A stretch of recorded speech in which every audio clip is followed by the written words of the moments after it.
In this podcast, we talk about an early cup exit for Boro, a battling point against Sheffield United, movement on the transfer front, and of course, we answer your podcast questions.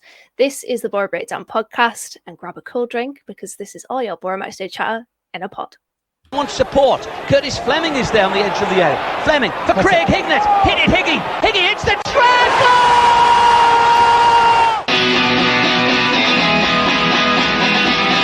Ravanelli coming alive again.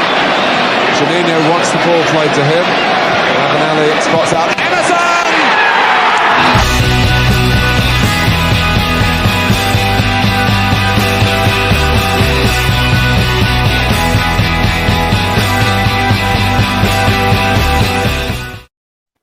Hello and welcome back to the Boro Breakdown podcast with Dana, Tom and the returning Elliott Venice. We're the Boro podcast that gives you all of your Boro Matchday chatter in a podcast. So guys, 4 games in all competitions, 2 defeats, 2 draws. Want to get both of your opinions on this. How are you both feeling about Boro's start? Tom, we'll start with you. Meh, I think is the word to sum it up at the moment. I'd have loved it if we'd have really kind of hit the ground running at the start of the season. Obviously, Johnny from the Shoreham View was on earlier this week, reminding us that while there never starts well to a season, obviously we all remember a Tony Pulis Borough team beating them 3-0 at the Riverside, and we all remember how that season turned out for both teams. But no, I'd like to see us at least get a win by now. There are positive signs, I think, from playing, but it's yet to really click, I think. Els? Yeah, I think I echo Tom's thoughts. I'm not overly panicked yet, to be honest. I think out of the 4 games, I think there's been some moments where it has been fairly poor, but I think we can obviously see that there's certain improvements compared to last season, and we've talked extensively. I think everyone on Twitter seems to know, but I think in general we know that the squad's not sort of incomplete, and it will be that way until the end of August. And I think a lot of squads are in the same position, but it obviously just looks worse when you look at the table and you see no wins. You see some of the goals we've conceded, but yeah, perhaps a little bit the same, a little bit meh. Yeah, it's very much, the title of this podcast is Trust the Process. And I feel like what you said there, Els, about the incomplete squad, it's going to throw up performances like we've seen. I thought we were good in the first half against West Brom, not so good in the second. Bit of a reverse there, switch at QPR. Barnsley game, I think we had the chances to put them away. We didn't. So I think old habits are kind of coming back, but then it's understandable because we do have an incomplete squad and that will change. But I spoke about that Barnsley game there. We're supposed to jump into that now. Boro, of course, knocked out of the League Cup in the first round for the second year running after Josh Benson struck late to clinch the win for Tarn. Els, what did you make of that game? I must say that the first half was easily one of the worst halves of football I think I've ever seen in my entire life. I've probably said that 100 times about the Boro, but it was just very devoid of quality. I can't really remember many chances. I think Watmore got put through on goal and just sort of toddied it out the keeper.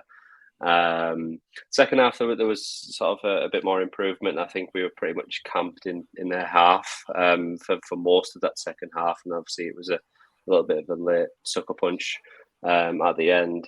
But I'm not too disappointed. I mean, I know people really like the cups, and I think if I was to say out of both of them, I think the FA Cup is much more prestigious, and I'd rather us not go out in the first round in that tournament. But I think the Carabao Cup is not going to be an aim for Championship clubs anyway. We've seen how many of them went out the night before. And I think there's only 5 left in total, is there? So I don't think it's necessarily a lack of respect from Wilder. I think most coaches are in the same position. There's a lot of games in England with the amount of cup competition. So disappointing to obviously lose and still not pick up a win in general. But it wasn't a bad performance, especially with like people getting a run out, like Hayden Hackney.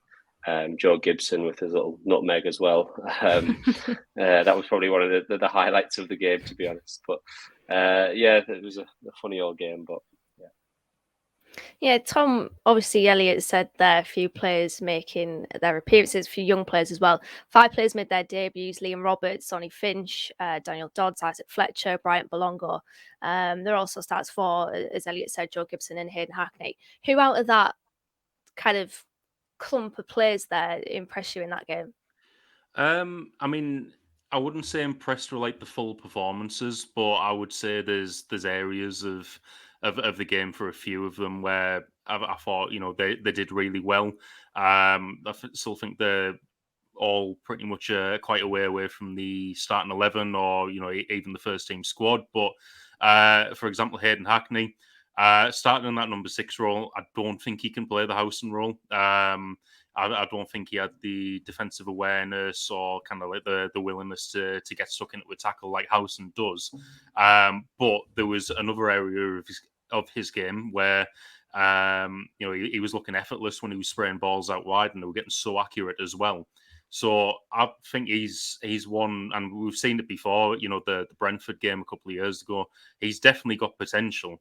It's just where I don't think it's in the number 6 position, but possibly one of the number 8 positions in a couple of years. Isaac Fletcher, when he came off the bench, he looked really kind of like fearless when he came on. Still quite a way off the first team, but it was good to kind of see that from him. He had one decent drive through the midfield after he came on, which was he got the fans off the feet, which was saying a lot for that second half because there wasn't too much actually going on. And I'll also kind of just give a shout out to Sonny Finch as well. Thought he looked really positive in the first half. Did put himself about a lot more than Watmore, which isn't a dig at Watmore. I know he's kind of got injury issues and stuff at the moment, but he looked kind of really eager to impress in that front too. And not expecting too much from him at the moment. Appreciate he was only 16 a month ago still, so he's done well to even be at that level where he's getting a start at the Riverside in the first round of the cup anyway. So he did everything we could have asked for him in that first half, I think. Yeah, obviously it's disappointing to exit the cup at the first round, and I know Elliott said there about the amount of Championship clubs that were knocked out by League One clubs. It's not great, is it? But Johnny tweeted this on the podcast account after the game, that it's still good to see these young players get an opportunity, and it was met with, I think we got called a rah-rah podcast. I didn't quite understand that. And Elliot, you touched on it a little bit earlier about your reaction to the League Cup, and obviously some people take it immensely seriously because it, of course, the cup that we won back in 2004. But I'm just interested to hear your opinions and kind of what you thought immediately after the game, having seen Boro defeated in the first round of the League Cup. Because for me personally, I grew up around the time of Boro's cup success in the Carling Cup, but I'm not too. I'm one of those fans that are a little bit kind of chill about the early rounds of the cup, especially the League One. So I'm interested in your opinion on that as well. I might get some hate from the people who love cup tournaments here and want to win every game going. But as soon as that goal went in, I was literally just crying with laughter because we were sat there. There were 3 of us at the game, and we were like, the only way this game is worth the money I've paid for it is if it goes to penalties. And we kept saying, I can't wait for penalties, can't wait for penalties. And then they scored in the 93rd minute, and I was like, well, we got what we wished for. That's exactly what we deserve. But yeah, it was going on there, Els. Pretty much, yeah. But yeah, I mean, I wasn't too bothered. It was kind of like, well, there's always those 2 schools of thought, isn't it? Like, oh, it was a distraction. We need to concentrate on the league anyway, or you have to love the cup and die by the cup. But in the Championship anyway, you're not going to get to. I know we got to the quarterfinals and it helped last year in the FA Cup, but realistically, like, you're never going to win the tournament. So it's kind of like it can come both ways. And I think in early season form, when the squad's incomplete, it's probably more of a distraction because we might pick up injuries. And if we got through and we ended up then drawing, I don't know, a good Championship club, say in the next round, Norwich or something, we'll be expected to put out a little bit of a better team. We then pick up an injury to Isaiah Jones, it then derails the season a little bit. So for me, I wasn't too fussed about the defeat, in all honesty. So yeah, we would have played Leeds in the next round had we got through. Leeds? Okay. So yeah, that's a bit of a Either or, I suppose. A little bit indifferent from my side anyway. But I mean, there was a massive meltdown on Twitter, which is kind of to be expected sometimes, to be honest. Tom, can you understand that concern from the Boro fans after that game? A little bit, but it's only from the standpoint of it's not nice losing, and there might have been a lot of kind of knee-jerk reactions afterwards. Being realistic, heavily rotated squad. As Elliott just said there, it can be a bit more of a distraction, especially to a championship club who was supposed to be aiming high in the early stages of the season. Looking at the starting midfield, our starting three from previous game, House and McGree and Crooks played no part in that game whatsoever. It was a fully rotated midfield. I feel like that at the moment, I'd be a lot more bothered about it if we were in the Premier League. I think when you're in the Premier League, the Carabao Cup, if you're like, say, Crystal Palace, Southampton, Newcastle, it's a chance for silverware and it's a chance to, get yourself into Europe and stuff. For us, although it is that, realistically, it would be very difficult for us to win it. And I'd personally rather we rotated the squad, give the young players some experience of playing in the first team, playing in front of a crowd at the Riverside. And then if we're going to have a cup run, I'd always prefer it to be the FA Cup anyway, personally, just because that's the one we've not seen us win yet. So, and if you're in the Premier League as well, you've more likely got the rotated squad is likely going to be of better quality. Our rotated squad, some of those players who came in from the under 23s and under 18s, maybe, if they do go out on loan or if they already have been out on loan, they've probably been at perhaps lower levels than League One anyway. So it's kind of like it's not a championship club playing against a League One club. It's a cluster of players who may have dotted around in League Two, perhaps even the National League, the Scottish leagues. So it's not really a first Boro team that I've lost to Barnsley. But like I say, I think those meltdowns on social media that you mentioned, I think are always going to happen. We're either super high or super low on social media. You just get the two extremes. Always. I think I remember reading the first thing when I came out after the Barnsley game saying Wilder and Bowser need to go tomorrow morning, and I was kind of like, "Come on, you've got." Was that from Martin Cole by any chance? I can't remember now. But I mean, to be honest, there usually is early season, because I feel like there's a massive existential crisis that happens on social media when there is kind of, we're building blocks. It very much is an incomplete squad, as we've said. And to be honest, I emotionally checked out after that Barnsley game. I was just sat there watching Powerpuff Girls because I just couldn't be bothered to kind of deal with all of the the criticisms that were going on. But I mean, a much better post-match reaction after the game today against Sheffield United. Boro came back from behind twice to take a point from the Blades with a double from the rejuvenated Chuba Akpom. Chris Wilder said after the game that it was a proper game of football. What was your guys' assessment of it? Els, do you want to go first? Yeah, I think it was a proper game of football compared to Wednesday. So yeah, I think we showed quality. I think we really stood up and fought against a really good team in this division. They were very close to getting promoted last year. That game against Nottingham Forest in the playoffs last year was went down to penalties pretty much, which is a lottery. So I thought that they were really good today, Sheffield United, and I was quite wary going into the game with the form that we'd already had, thinking this could be another defeat.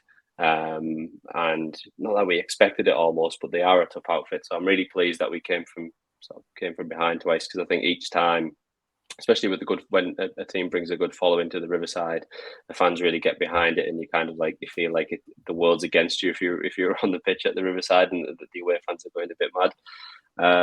So yeah, I thought we really dug in there and done well. Signs of improvement, but overall, I'm pleased with the point. Tom? Yeah, definitely agree with what Wilder said about it being like a proper game of football. I'd everything in terms of the physicality you'd want in a game. The referee was very good, I thought, in terms of letting certain things go. It was even quite a fun moment just in front of where I was sat, where Wilder was having a proper war of words with Chris Basham at one point, which was quite funny. Only kind of like criticism from our side is the slow start again. I think that just really needs addressing. Thankfully, it was only around 8 minutes this time rather than 45 last week. But we showed good character to equalise twice. Could have gone either way in the end.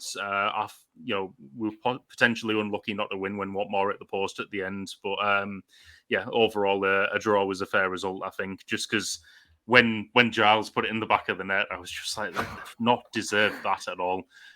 So I was worried there about a 2-1 loss that potentially we didn't deserve. But it was good for Akpom to get that second, and can't complain with a draw by the end of the game. I love that moment after Giles scored the own goal. Of course, I didn't enjoy the own goal, but the East Stand just rose because you could see he was absolutely devastated it was a great finish, to be fair. Chris Wilder did say that after the game. It's just a really bad clearance, wasn't it? And it goes into the back of the net. But there was just this moment where literally everybody in the East Stand just stood up and just gave him an applause, like keep your chin up. And I think it was a proper battle, wasn't it, today? And I think the crowd definitely played a part in that, because it was when the chips were down, really kind of connecting back with the team and just giving them that opportunity to breathe a sec. And Fry in the first half was just saying calm down, and the crowd definitely played a part in the fight back. Just to kind of add on to that as well, after that second goal, it was pretty much a water break straight away. Yeah, it was. And just in front of where I was, you could kind of really see who the leaders were in that team. Lenihan was kind of pretty much shouting to everyone to kind of wake up. And as Giles came over, you could kind of see them saying, get your chin up, same as what the crowd were doing on the other side. It was good to see the team spirit as well there. I think that's what is pleasing about it. When he scored that, normally there's a bit of you'll see someone being like, as if to be what are we doing? Even Stefan just remained calm, and he just kind of patted him on the shoulder and was like, it's all right, it's fine. And it's really warming to see when you clearly know it's just a mistake. So yeah, he tweeted after the game, didn't he? Just apologise, and I was just like, it's absolutely fine. I will still share my Haribo Star Mix with you, Ryan Giles. Still love you, Ryan Giles. Yeah, very much so. But I mean, a few changes before the game. Matt Crooks ill, so get well soon to the tree. Paddy McNair got the nod in midfield. He hasn't always impressed in that position, at least for me anyway. Els, what did you think of how he fared in that position, in that number 8 position? I thought he was okay. I think when Crooks fell ill, I thought it was probably the right decision by Wilder to do that, because I think not so much on McNair, but I think Jones benefits from having a senior, as I'm sure I've heard you guys talking about it before, having someone senior over on that right hand side of midfield. You've seen it obviously pay off for the first goal of McNair playing Jones in. So I thought he linked up pretty well on that side. I thought he was very much box to box, how he always has been when he's played in centre midfield positions. A little bit out of position sometimes, but I think it was more that I was getting stretched on the break a lot, and then people were out of positions in general. So that was a decent performance from him in that role. Tom, can you see him playing there more regularly in that number 8 position? Because there's a potential there to kind of cross off the immediate need for one in the transfer window, because we do have a lot of business still to do. Not for me, but I was actually thinking about this during the game, and I do think he's going to be one of those players who's going to be viewed of kind of like a utility player this season, being able to play multiple positions. I think he's going to be able to fill in there at times. Same as, I think we'll be going all out for a left-sided centre-back, but I still think Bowler's going to be the second choice there, and second choice at left wing back. So, there's going to be quite a few players I think who are going to be important in filling quite a few positions through this season. McNair, I think, will be one of them. I don't expect to see him as number 8 too much. I did think he was better when we made the changes in midfield and he dropped back to right-sided centre-back. But he did okay when he was at number 8 as well. Yeah, he's definitely better in that right-sided position, isn't he? And probably even on the left as well. I know last season I kind of said a few times it got caught out that maybe his positioning was a little bit bad because he's not comfortable, not necessarily as comfortable on his left as he is on the right, but he's definitely better in defence, in my opinion. Els, the opener from Sander Berge, I mean, a player with great quality. We all know this. Within 3 minutes of the game, really disappointing, as Tom's obviously said. What could Boro have done to prevent that goal? Because I remember shouting in my seat, I was like, close him down, get tired to him, and then obviously he scores. So I was like, great. Yeah. I think with Sander Berge, it was almost like he's too good for this division. It's almost like he makes it look easy. There was times where I was just watching him, and he could speed it up and slow it down. It was up to him. No one would have stopped him. So I think obviously marking would have just been the main point. But I think even then, his strength, he was absolutely bullying Riley McGree throughout that game. He's gonna be having nightmares about him tonight. But I think in general, I think the slow start to the game that Tom mentioned, I think we just weren't awake, and we were thinking, well, we're not going to create an opportunity from it. Great strike from him as well, but I think you like you say, you just need to get tighter, have people in and around, and keep it compact at least in the first few minutes, and not be so lax about it. I think maybe they come out, the sort of know the fans are behind them, because the past 2 games we've had 25,000-ish there. I'm just thinking, all right, well, we're well up for this today, but when opposition comes with quality, they're going to punish you straight away if you're not on it. I mean, Chris Willett scored within 13 minutes of the game against QPR, so still relatively early-ish. So that's definitely something to keep an eye on. And you know what? Sander Berge absolutely screams at Atalanta, in my opinion. Like, absolutely screams it. I don't know if he's played for them before in another alternate universe, but he's definitely going to. I think he played for Genk, was it, before they signed him? Is it? If you know that, Tom? Yeah, but I'm pretty sure. I think so. Yeah, similar kit colour if we're going with that. I was going to say, if it was a future transfer, do you think he's keeping Martin Derone out of that team? The wave breaker, absolutely not. But I mean, the equaliser was brilliant, wasn't it? Really slick play down that right hand side, the likes of which we've been accustomed to, especially last season. Dijksteel, McNair, and Jones all involved, and it was a lovely weighted through ball from McNair to Jones. He continued his run off the back of Max Lowe, as we always sort of see that sort of movement between those 3 players. That ball along the floor, which Jones loves in the 6-yard box, and Akpom was there to convert from close range. Really love that goal. It's everything that I think we know from Chris Wilder and we want to see more of. So hopefully we can see more of that, because we have had a few questions and tweets, and I've seen a lot on social media about that right-hand side not being as good as it was last season. But Tom, Jones did seem to be targeting that space between Max Lowe, the left wing back, and then Rhys Norrington-Davies, the left centre back. I've seen a few mixed sort of responses to Jones's performance. I thought in the first half, he looked definitely to target him, as I said. The final ball was a little bit lacking. But did you see enough today to be confident that we'll see the Jones of old? Because there has been question marks over him so far this season. Yeah, I did. I just think there was quite a few times where he is showing that ability. It was a good run for the opener, good ball across. And in terms of like closing down, pressing, being aggressive in the tackle, it was very reminiscent of early last season. The game that kind of stands out to me for that was the first home game last season, Bristol City. He got his first start, and when he was playing on that wing, very kind of efficient in winning the ball back.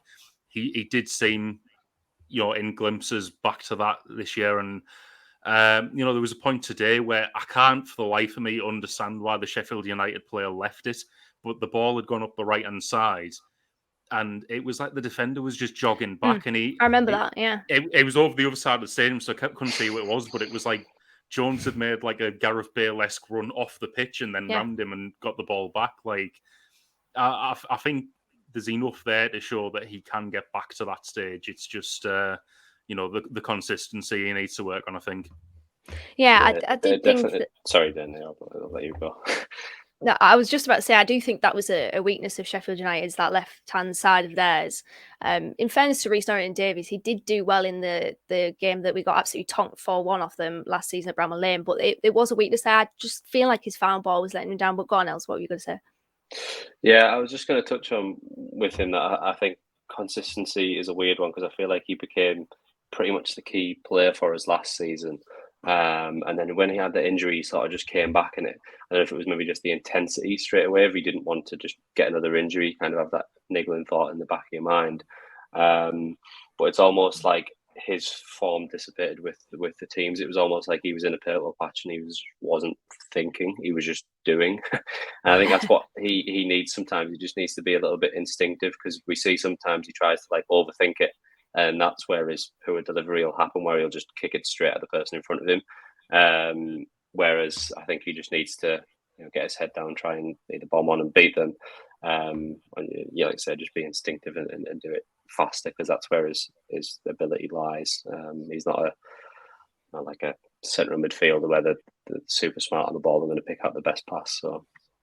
Yeah, and I think with Jones, this is his second season at Championship level, and it's easy to forget that because of the high standards that he set last season. He was undoubtedly one of the best attacking forwards in the division at a point last season. And I think before that, it was only really at Queen of the South that he had much of an opportunity, because he certainly didn't get it. I think it was at another Scottish club, wasn't he? I think it was at Kilmarnock.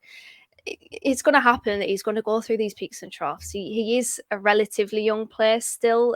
I mean, he's 23. It's not, he's not like a baby or anything like that. He's an infant. But at the same time, his experience in this division is definitely not. He's not a seasoned performer, is he? So he's going to have those sort of ups and downs. And I think with Jones, unlike with Giles, his game does kind of revolve around the players around him, like the Crooks and the Dijksteel. So if they're off it, there's a likelihood that Jones is off it as well. But somebody that a few people have said was off it today was Darragh Lenihan, playing in that left-sided centre-back position. He got turned for the goal that put Sheffield United back into the lead. And I have seen a few comments kind of criticising his performance, asking a few questions of whether he should be there from now on for the foreseeable. Els, what did you make of Darragh Lenihan's performance today? Would you agree with those criticisms? Slightly, yes. I think he can blow very hot and cold. There's moments where he was winning a lot of headers. He was getting a lot of blocks, doing the things that you want from one of your defenders. And I was kind of like, Darragh Lenihan's great, and then he'd do something like that, and I was like, what is he doing? And I think maybe, I don't know if it's just again, I don't know if we're trying to find excuses almost, but again, maybe not accustomed to the familiarity of the team. The more the 11 or the 14, 15 that are going to be regulars in the team, play week in, week out almost. You sort of get used to the position you should be in, just sort of that muscle memory. And maybe he has been shifted about a bit. He keeps switching from left to centre based on the different players we've had in and out so far. He's maybe just catching himself out of positions. I wasn't overly, I'm not going to sit here and panic and say he's the worst, we want him out of the team, because I like to give people and things time, as goes with the name of this, is trust the process. So I'll trust the Lenihan process. In fairness to him, he did redeem himself with the assist for Akpom's second goal, as did Giles with a wonderful delivery, the kind of pre-assist, if you will. Wilder said after the game about Akpom, he had to convince me I'm not going to beat around the bush, but he's done that. Is this it now for Akpom, Tom? Do you think he'll stay at Boro? Yeah, I think so. I think, all the sounds after the game were positive around it. And, even, QPR, I think Wilder did say, he's done kind of as much as he can. And, getting 2 goals today pretty much cements that. I still think, we're in for another striker. I'm starting to think, though, if we are to get rid of a striker, it's probably no longer looking like it's going to be Akpom. I think it's more probably Watmore. But yeah, I think Akpom is probably going to be sticking around because, I think in terms of linking up with the midfield and having that goal scoring touch as well, he's really put himself around well in these first few games. And, he doesn't look like a player whose head wasn't in it or anything like that. He looked like a player who will point to prove. Yeah, he's definitely earned his place to impress further. I mean, listen, I think we have to rename the Praising Place the Tube Rat Pom Praising Place for the foreseeable, because he's in there for me again this week. of course, the Praise of Place is a place where we give praise to any player, a fan, chips and curry. Johnny really wanted me to mention that in the podcast notes. But who gets both of your nominations this week? Elliott, I'll start with you. Can I also go with Akpom, or do we have Absolutely, to go? Go for it. Yeah, Might I'll be go a full with house. Yeah, just purely, everything that you guys said there. I was thinking, sort of when we were talking at the game, me and a friend, we were just kind of joking, like if he bags a hat trick at the end, we're going to get Akpom on the back of our Boro shirts. But it was just like for him to come back off loan, and obviously was he at the same club before? He was at PAOK. Was it PAOK? Yeah, and then he obviously came to us, and then obviously went back on loan there. From a guy who was obviously living down in London as well when he had been at Arsenal. To sort of move about. He won't have had a settled place, especially when you go on loan. You're only going on loan even if you're going to be coming back. To come back, settle in the Boro, put in 100% graft when the manager might not really fancy you. You're kind of like you weren't one of the ones who was there last season. You're kind of nailed in the team. And he's came back in. He's got the 2 goals today. Weirdly, I thought he did have an assist, but when I was looking on a few different apps for that first game in West Brom, he doesn't seem to have an assist anymore. Wherever that's disappeared. I think it came off like a Jai's foot or something. I mean, it's a lot of nonsense, right. Really. It was. I'm going to claim it as an assist. Pretty much as an assist, and obviously played well against QPR as well. I think he'll be one of Chris Wilder's 4 or 5 now. I don't think he'll be going anywhere. Hopefully, that doesn't mean when the window shuts, he decides to switch it off. But yeah, no, I think he was really good today, and I hope that continues. Tom, who gets in your present place? Yeah, it's definitely a full house for Akpom. Like I say, he's put himself around it incredibly well. I am kind of enjoying seeing that from him at the moment, enjoying seeing him play. There was a point we were 2-1 down, and I actually made a commitment on Twitter. Jamie D had messaged us saying at this moment in time, the only way I can see us getting any genuine excitement out of this season is one of you's making a rash promise to get a backside tattoo.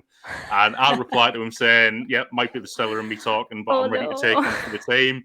And he started to say, like, portrait of Tuber Akpom or something like that. So, don't know what I got myself into here, but I think it's like if Tuber hits 20 goals, it might happen. So, that's never happening. I think you're safe there, Tom. He scored about 10 minutes after, so that was me going, I'm worried now. But he's done so well though. I mean, his interview after the game was fantastic, wasn't it? And we shouldn't be surprised because I went back. There was a conversation about our strikers on the Telegram chat earlier this summer, and I went back to his interview when he first signed for Middlesbrough, and it was good as well. Then he spoke so well and so eloquently, but also so honestly as well. And the interview after the game today with Mark Jury of BBC Tees was absolutely fantastic. He said, "Listen, I know that a lot of people expected me not to be here, and myself included, but he's just, he's worked hard. He's come back with very little prep actually for the season, and he's been fantastic. He's probably been our most impressive player the past 3 league games. So he definitely gets my praise as well. But we'll move on to list of questions now, and this is where you get to ask us those burning questions, like where do we send an apology letter to Tuber Akpom, like Chris has done? You can send us whatever is on your mind through Twitter at Boro_breakdown, Facebook, Instagram, email theborobreakdown@hotmail.com, and on Telegram too. Before we get into them, I just want to shout out and say thanks to Lee Howe, who sent us a nice email earlier this week. He said, I absolutely love your podcast. I always listen to it on my dog walks. So thanks to Lee for that. I hope his dog actually enjoys our podcast as well as him, because that would be quite sad. But else, Ty and Ed asked similar questions. We've got another few questions about this actually, but after that game, how important is it to get in a left-footed centre-back? Yeah, I think that is critical. I think someone needs to make that position their own. We've had 3 people in that position so far this season. Well, actually 4, because I don't know if you guys noticed at the Barnsley game, we somehow had, I think, Fry playing there. We had them in a really weird way of playing, and we switched it fairly quickly when Barnsley had a few chances in the first half. So I think we need someone settled in that position who actually has a left foot. And I think Boro, to be fair, Boro had some good sort of moments today in the game, but he does look a little bit suspect. And I think what we've said before about having Bowler and Dijksteel as part of the back three, it's not like an overly tall back line. He's so 6'1", you know. Yes, he is the most un-6 foot, 6'1" person I've ever met. But yeah, I think in terms of like, if you're playing both of them, you've just got the Lenihan who acts like the defense tree almost. So I think we need to get someone in who's good on the ball, progressive, but also good in the air as well. And I think that then helps free up Paddy McNair to fill in inevitably when there's going to be injuries and playing Saturday, Tuesday, because very much last season I thought the players are going to be absolutely knackered. There was moments where Johnny Howson must have played about 14 games on the spin, because no one else could be, no one else as backups. And I think McNair can even fill in that position as well if it's games where it's maybe not as critical, or the opposition maybe isn't as good as a Sheffield United, for example. So I think it's a critical position for us, because it not just solves that problem, it then fixes the what you maybe talked about earlier of like, do we then perhaps need another midfielder? So I think it might help multiple things. Yeah, fair point. Jacob Greaves, come to Middlesbrough, please.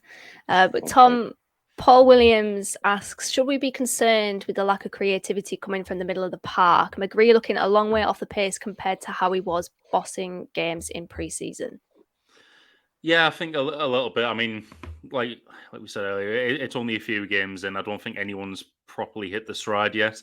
McGree, I did think struggled a little bit with the physicality of the game today.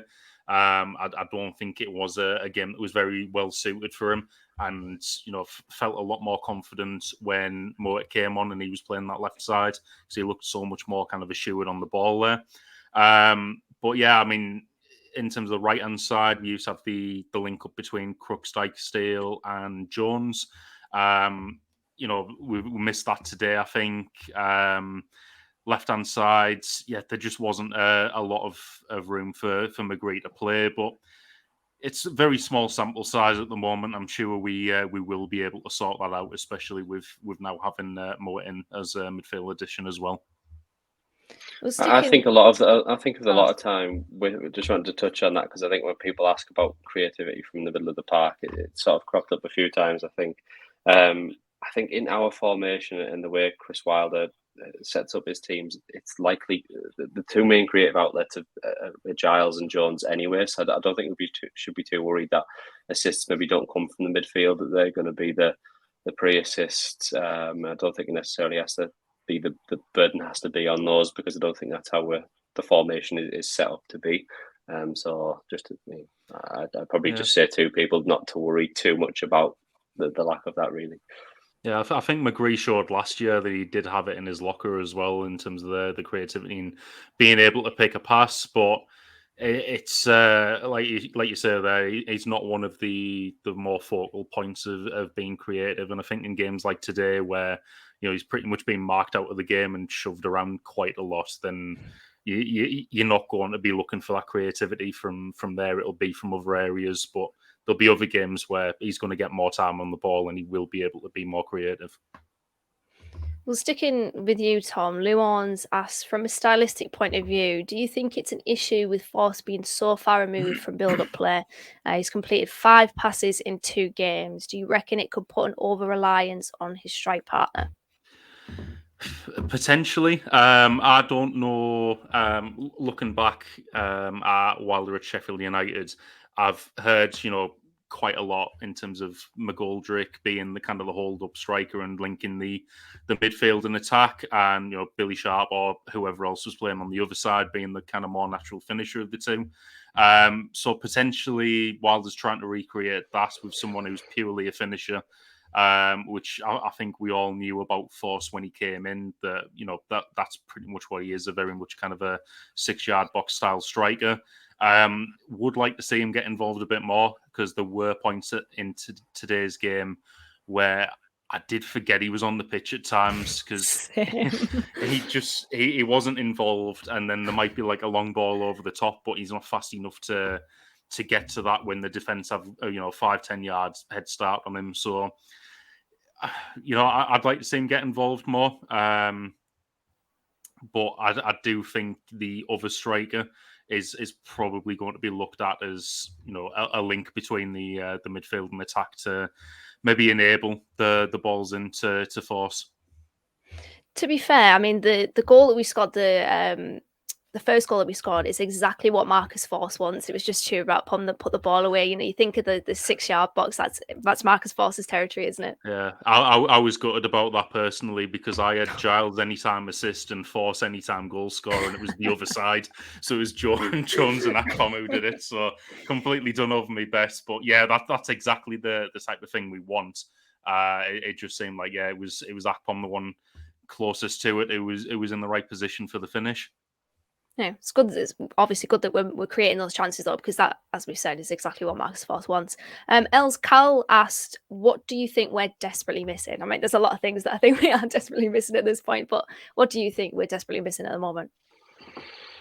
I still think, even though perhaps saying that Akpom might have filled this gap, I still think it is strikers. We've seen we literally just what you guys were just saying there about Marcus Forss, about him going missing a little bit there. Watmore misses far too many big chances Yes. for how many he's given. So I think someone who is really just going to stick the ball in the back of the net and take the opportunities, because I don't want to say you don't get a lot, because you do, but I think especially the ones where they're crystal clear and you think that should and could be a goal if you really want to get out of this division.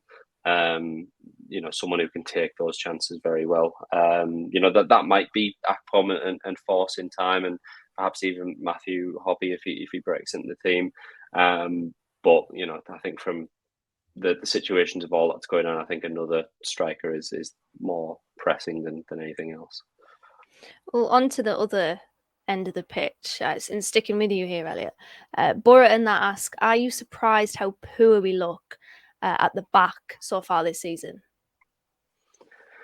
I wouldn't say I'm surprised. I don't think last year we were overly defensive. I don't think Chris Wilder came in and almost like shored it up like our other managers done. I know we did have that spell where we sort of did we have like 3 or 4 1-0 wins over a certain period and we kept clean sheets, but I don't think that was trying to defend. It was just more so I think we defended well from the front and just shut people out of the game. I don't think in a Chris Wilder team you're going to be the best defensive outfit, certainly. So I don't think it surprised me, but there has been some sloppy mistakes so far. But I think that'll be ironed out with time. I think that the rhetoric that we've been saying of Chris Wilder teams don't start very well, it's an incomplete squad, blah blah blah blah, all that type of stuff. I think it's not something we should worry too much about, and not something that we've been too surprised about. You don't want to sit here as a fan and say you want that to happen every week, but I think it would have been daydreaming to say we come away with 3 out of 4 clean sheets. I think we'll grab a couple in the next handful of games. Yeah, I mean, picking up from last season, a theme of that last campaign was Boro shooting themselves in the foot and conceding very poor goals.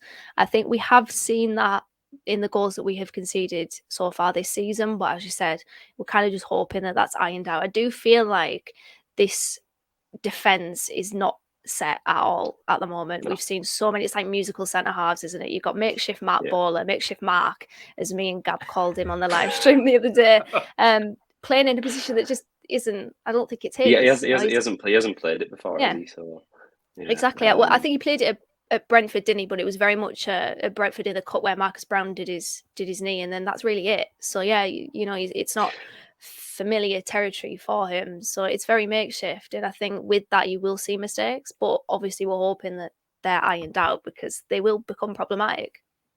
Yeah, like you say, I think with the makeshift defence, I think last season we know where a lot of us sloppy errors came from. Cough, Joe Lumley. I think I think we know where a lot of it came from. I think once the defence is sorted out and we've got a settled back line, people might come in for injuries and stuff, but we know Zach Steffen's going to be the number one. Hopefully he doesn't have too many of those Joe Lumley moments as he had at QPR last week. Then I think we should be all right. I think we should concede less than last season. Don't want to pick numbers out because I don't know how many we did concede last season, but hopefully no more, just balls through the legs like Keane Lewis Potter are full. So, well, he was back at it again. Yeah, he was back at it again this weekend, wasn't he? But we'll forget about Joe Lumley because he's technically not a Middlesbrough player right now. But final question from the list of questions bunch for Brent Strickland, and I'm interested to see or hear both of your thoughts on this. If you could choose one, who would you choose between Jacob Greaves or Jacob Strand-Larsen? And I know that Jorgen Strand-Larsen, sorry. I know that they're two completely different positions, but I think what Ben's getting at there is kind of which is the priority. So who would you pick between Jacob Greaves and Strand-Larsen? Tom? For me, Jacob Greaves. I think we could probably get away with the strikers that we have now, at least up until January. But if we had to prioritise one of them, Jacob Greaves at the left centre-back position would add a lot of balance to the play on that left-hand side and, add a lot of balance to the defence as well. I think not only the fact that, he's left-footed and can get the ball forward, he's a very good defender as well. So I think you add him to a back line with, Lenihan and Fry or Lenihan McNair, whatever combination you want to do from our rotating centre-backs and, I think we'll be in a pretty good position there. I think especially adding, say, Moat into left centre mid there, I think that would very much balance the side. And then we'd, like I say, have to rely on our strikers to get us through to January, which I'm pretty sure they could do. Els, Greaves or Strand-Larsen? Tom makes a very good case there, but I think I'm going to have to go Strand-Larsen. I think as I answered one of the other questions earlier about a striker being slightly more critical than the left centre half. I'm not convinced by what more. If he does leave, I don't know what that leaves us of potentially getting another one in. Because I don't know if Coburn's omission from not being in the squad as well perhaps means he's getting a loan move potentially. He's injured. I'm not sure. Is he injured? Okay. Yeah, for I think 2 months. Yeah, he picked up an injury against West Brom. He might be injured past the end of the transfer window, so it might kind of rule out getting a loan for him. Right, probably will. So then if we end up with 4 and then he works back away in the team and he might even stick around or go on loan in January. But yeah, I think that makes it even more critical for a striker in my eyes. Unless Foz, I think, gets himself in the game a little bit more. I know today was a bit of a physical one. It's still a very small sample size that we're working from, but I don't know if I just convinced myself from that 2-minute highlights reel on Twitter where he scored a red kick and looked like the bee's knees in the Netherlands. But I think I'd take Strand-Larsen over. At least he had that interview earlier where he pretty much said he does want to come to Boro, and I was quite shocked at how kind of upfront both the media and the player are over in Holland, because I don't think you could get away with it over here, just asking a player in the post-match interview how close are you to the transfer to this team, and then him coming back and saying, no, not very close, but I do want to move. Well, I like the part where he was like, I'm going to make a prediction. You're not going to be here in a week. I was like, wow, great journalism. I rate it, but he's definitely wanting it, isn't he? But I think I actually agree with Els. I completely understand both sides of the coin. But with the strike force that we have now, I don't think it's sustainable. Tube is obviously in a really good moment at the moment, but there's nothing that I've seen kind of before that would indicate to me that he is the man for this season. I think he's in a really good moment at the moment. He's in a purple patch, and this is absolutely fantastic. I really hope that it can continue. But sustainability and longevity, I just have some question marks. So if we could bring in a Strand-Larsen, there is going to be a headline name, I think. So the strikers at the moment, I feel like a lot of them are impact substitutes. I think it needs to be, because I feel like very much now the strike force feels like last season's strike force. There was no standout option. We were very much rotating between them. I mean, the January window wasn't the best to work with. We brought in 2 loans. But yeah, I think he's still looking for someone to go. He's even said so. We've left the number 9 chair open. He wants someone who is going to come in and take that. Because at the moment, it very much just feels like we've just got. They're all very the same level. I don't want to bring Chuba Akpom down from the praising place mantle, but like we keep saying, it's a small sample size. So I don't want to say like he is now going to be that. I think we'll still be looking for another one. Yeah, definitely. And I mean, sticking with transfers, we'll dip our toes into the kind of transfer market. 2 in this week and 1 out. We do have a lowdown video on Matthew Hoppy, so if you want to check that out, you can do so. But we won't go into signing him on this episode. But we will speak about Alex Moore, a player that Boro were keen on 12 months ago when his contract was expiring at Barnsley.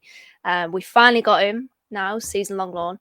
How are you feeling about that signing, Tom? Very happy. That was great news to wake up to yesterday. I think I woke up about an hour after it had been announced and had all these messages on my phone. Going, oh my God, we got more. I'm like, what, am I still dreaming? But no, very happy with that. I think as a replacement for Tav, like what I said yesterday, it's not exactly like for like. But he does have a lot of experience in this division. And for me, I've actually, rated him since he was back at Leeds. I remember him playing at the Riverside for Leeds against us and having a pretty good game there as well. I think, when he came on today, very assured on the ball. Looks like he's going to be able to offer something on that left-hand side. So just looking forward to seeing what he can do going forward. I think, in terms of consistency, I'm hoping he can kind of take over for Tav in that. I do think McGree might, get some games which are more suited to him, might play as number 10 or like in a, different position in the midfield. But I think at that left side centre mid position, Moore is probably one for that position. Plus, I really like that he's number 4. It's very Steven Gerrard, and I'm a big fan of this. Els, happy with Moore? Yeah, I think it was a really good signing. I think West Brom fans on social media seem to be saying, we didn't want him anyway, and he was rubbish and all this and that. But they all say that, don't they? Yeah, anyway, let anyone go. Yeah, we didn't care about him, but I think it was. I believe he's 27, so he's at a very good age, sort of his career. Should be that the peak of his physical powers and whatnot. So I think to get someone in a season-long loan, you can't emulate it until you know what's happened from the season, but people are talking similar things of like, Jed Spence going on loan to Forest. He could be a revelation for us this year, but it is almost like signing, if we had to sign him permanently, it would cost us, quite a bit of money, I would say, especially just because we're in the same division as West Brom, that we sell into a direct rival. I think to get him on loan for a season, see what he's all about, and then whatever transpires from the season, it could end up turning into a permanent transfer in the future. If it works out, that it's a good loan move. So I think good business really all round from us. I didn't sort of see it coming really. I was like, who are we? I didn't see a lot of links for midfielders when Tav left, so very welcome addition.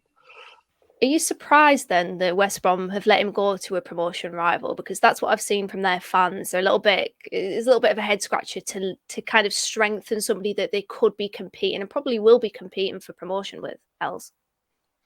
Yeah, it's a bit of a funny one. I think, but I guess we don't know the goings on inside West Brom, but it's one of those where Mowat thinks he should be more of a starter, and he maybe feels he's like a 4th in the pecking order, and he's thinking, well, this ain't good enough for me. I'm good enough to play for West Brom, and then I think conversations maybe just happen from there, isn't it? Of kind of like, well, okay, we'll find you a loan move if you're not particularly happy. And it's a weird one. I think sometimes when teams are building squads of kind of like, you don't want too many senior people in one position because then everyone is going to want to play. So I think we've benefited from perhaps other players perhaps coming through at West Brom, or they're having too many people stacked in that position, and it's worked out well for us because it's we've got a really good player on a really good financial deal for us, which I think we've done quite well financially this summer with our transfers, which can't be said for many transfer windows over the last few years.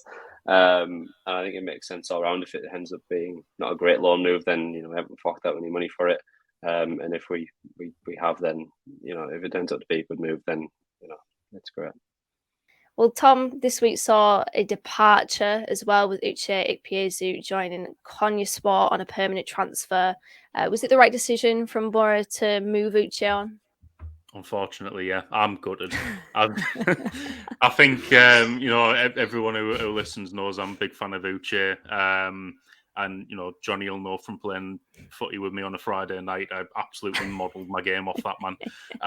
So yeah, gutted. But I'm glad that he's going somewhere where he's going to get football. A little bit unsure on the deal because it's been reported no fee but a 20% sell on. We must have kind of really just wanted to get him to go, and there must have been no other option in that case. But yeah, I mean, glad that he's able to kind of continue his career. I think, in terms of him as a person and a character, he summed it up well in that Instagram post that he put out as soon as he moved. And that Q&A a few weeks ago, Wilder was saying, look, he goes with the best wishes of everyone here. He's, as a lad, he's absolutely top class. He just doesn't fit into the system. So yeah, sad times, but glad that we've moved him on. Tom cries into his chicken curry tonight. Cheers, Gibbo. Sun's crying. Well, focus quickly shifts to Wednesday night, where Boro travel to the Bet365 Stadium, or the Pigsty, as Neil Warnock once called it, to play Stoke. We dialed in with Ben from the YYY Files to give us an insight on the Potters. Hey guys, my name's Ben. I'm from Stoke City podcast, the YYY Files, and Johnny's asked me to preview our game, Stoke City versus Middlesbrough, on Wednesday night. My thoughts on the season so far. Well, I know it's a small sample size, but Stoke are a little bit downhearted, to put it politely. We had a terrible pre-season, which was followed up by a rather terrible performance against Millwall as well. Just gifting them goals from set pieces and creating nothing ourselves. That changed against Blackpool. We played quite well, played some good ones football, which was required, to settle down the home fans, because I think it could have been really hostile if we'd have lost that game. We got knocked out to Morecambe in the League Cup. Seems like every Championship team got knocked out to a League One club, though. And Huddersfield was just a bit of a shambles, really. It's lucky that we were away from home, because I think, as I said, the atmosphere would have been really, really toxic. Considering they've had such a poor start, they didn't play very well, and they got the win. We gifted it them, really, to some extent. We played okay, but we need to start winning games on a consistent basis, really. It's typical inconsistent Stoke once again. Our signings have been just as inconsistent, really. Probably the most successful so far of those has been Josh Laurent, who's been playing alongside Lewis Baker in the midfield, replacing Joe Allen, I think, which is we've needed to do absolutely after he left for Swansea. He's doing okay. I would say that him and Baker are two very similar characters, so getting the best out of them may be tricky to make sure we're not, too box to box in the midfield. Dwight Gale's not done an awful lot for us. He's not even scored yet. Aidan Flint, we're not particularly happy with him as a backup to Harry Souttar at the moment. Players like Liam McCarron, Gavin Kilkenny haven't really featured. Harry Clark was doing okay as a right wing back, considering that he's naturally a centre back, but he's injured now, and we're looking for a new right back. And we brought in Will Smallbone, who's possibly the most exciting of all the signings so far. And he played well against Blackpool, and I'm hoping that he might be a live wire in the game against you guys. At home he looked a little bit uncomfortable away, but at home against Blackpool he looked good. So hopefully he can come a bit more out of his shell for this next game. Is Michael O'Neill the right man? I'm torn, and I've been torn throughout 2022, really, and it fluctuates a lot, and it fluctuates with the inconsistency of Stoke. Let's not forget, O'Neill saved us from relegation 3 years ago. He's brought through so many youth players from the academy, and we have to be grateful for him to giving those players that pathway from the academy. And we've shown glimpses. Blackpool was an excellent performance, and early last season we looked really good as well. So you could argue that there's potential there, but you could also say that he's had 3 years to build his squad, and he's not improved us in any way, shape, or form since he kept us up. And you got to wonder, has he hit his ceiling? His tactics are hit and miss. He doesn't seem to know how to get the best out of his players anymore, which was a huge positive for him when he came in. And, we're going to have a bit more money to spend in the following seasons. Does he deserve it? I'm not sure, considering that he's a manager instead of a head coach and certainly has more power than most head coaches or the equivalent in modern day football. Predictions for the Boro game. I said after the Huddersfield game, it's typical that we've lost this and we'll beat you guys who are looking to be, at the right end of the table this season. Perhaps you guys have got off to a slower start than you might have wanted to, but then you're still building your squad. I think you're well aware of that. Is this a good time to play you? Possibly. I think our problem is that we just gift goals away, though. We don't look, we're not being battered by teams. We're just gifting goals away. We're not creating enough ourselves. So I don't know. It depends how strong your defense is going to be and how accident prone they are. Because we'll be accident prone ourselves. So it's either going to be a win for you guys or a rather high scoring game, I feel. I'm going to go for 2-2, actually. There'll be changes for both teams, I'm sure, and Stoke may be able to capitalise on that, having a bit more squad depth. But it's a tricky one. We're low on confidence, and we desperately need a heart-warming result, and getting a draw against you guys who are looking to be, as I say, at the right end of the table would be great. But yeah, best luck for the rest of the season, other than Wednesday, of course. And yeah, I'll hopefully see a Stoke City win on Wednesday. So, guys, you heard from Ben there. What's your predictions for the game on Wednesday night, Tom? I think we've got to win at some point, and it'll be Wednesday. They've not had a great start, but they have won their only home game, and I'm still a bit unsure on us away from home at the moment. So a little bit nervous for it, but I am looking forward to watching it, as I still am with every Boro game at the moment. It's still entertaining. And hopefully we can get the first win of the season from this game on Wednesday. So I'm going with a 1-0 win. Elliott, what are you going for? I think I'm going to go for a win also. I think form isn't anything really to go off at this stage of the season. I think, small sample size. As we've been saying, you can probably write this on my forehead by that point. With how many times I've said this in the podcast, but I'm going to go with a win, 2-1, I believe. I think from a lot of the things Ben was saying there, they sound very much similar to us in gifting goals and the defence being accident prone. So I can't say keeping a clean sheet yet, but I think we've got enough to beat Stoke. I don't think they've got top end quality players across the pitch. The Lewis Bakers, Josh Laurent, Aidan Flint, putting together almost an old Boro team here, aren't they? But I don't think they're. I think they're very mid-table signings. I think he alluded to that, so I think we're going to capitalise on it in a 2-1 victory. I think they've got a good win with Flint confirmed. Then. I've undoubtedly. now, yeah. I don't think he scored for us, did he? But he's gonna get like a once, didn't he? He did that time for it was Bristol like that City. game against Wilder Sheffield United. Yeah, it was. Yeah. Right. Wow, great. 1 goal, Flint. Nice one. Cheers, mate. It was against Wilder. Mint. I think Stoke are interesting, though, because I do feel like they've got some good players, but I think there are question marks over Michael O'Neill. I'll probably go 2-1, I think. I think we'll concede. It probably will be Lewis Baker or Ian Flint.